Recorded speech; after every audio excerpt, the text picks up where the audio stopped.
দুর্নীতি, সন্ত্রাস বা ফ্যাসিজমের সাথে জড়ানোর, তাহলে সেই প্রার্থীটা বাতিল হবে। তাহলে গণ অভ্যুত্থানের পরে পরিবর্তনটা কোথায় হলো?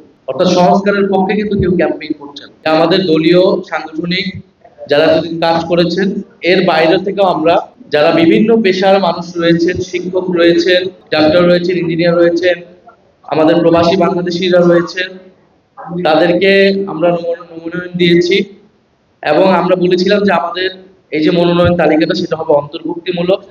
সেখানে নারী, পুরুষ, সংখ্যালঘু, সংখ্যাগুরু, বিভিন্ন শ্রেণী পেশার সবকিছু সমন্বয় আমরা করব। আমরা প্রাথমিক এই 125-এর তালিকায় সেই রেশিওটা মেনটেন করার চেষ্টা করেছি এবং আমাদের 300-এর তালিকাতেও আমরা সেই রেশিওগুলা আমরা মেনটেন করব। আমরা কোনো আসনে কারো কোনো বিশেষ কারোর জন্য ফাঁকা রাখিনি। আমরা যে কয়টা আসন এখন পর্যন্ত প্রাথমিকভাবে চূড়ান্ত হতে পেরেছি, আমাদের যেই মনোনয়ন বোর্ড রয়েছেন, আমাদের যারা ভাইবা নিয়েছেন তারা আমাদের কাছে যে রিপোর্ট দিয়েছেন সেই অনুযায়ী আমরা সিদ্ধান্ত নিয়েছি এবং আমরা এটা জনগণের কাছে উন্মুক্ত করেছি। এটাও একটা ভেরিফিকেশনের জন্য যে যাদের যদি কারো বিরুদ্ধে কোনো অভিযোগ থাকে দুর্নীতি, সন্ত্রাস বা ফ্যাসিজমের সাথে জড়ানোর, তাহলে সেই প্রার্থীটা বাতিল হবে। এবং আমাদের এই প্রক্রিয়া কিন্তু চলমান আছে, চলমান থাকবে যতদিন না আমরা চূড়ান্তভাবে 300 মনোনয়ন দিচ্ছি। চাই যে আমাদের রাজনৈতিক লক্ষ্য আদর্শ নিয়ে আমরা এককভাবে দাঁড়াবো। নির্বাচনের ফলাফল যাই আসুক আমরা জনগণের কাছে পৌঁছাবো। দ্বিতীয় আরেকটি বিষয় হচ্ছে রাজনৈতিক আদর্শ এবং লক্ষ্যের জায়গা থেকেই তো আমরা আলাদা।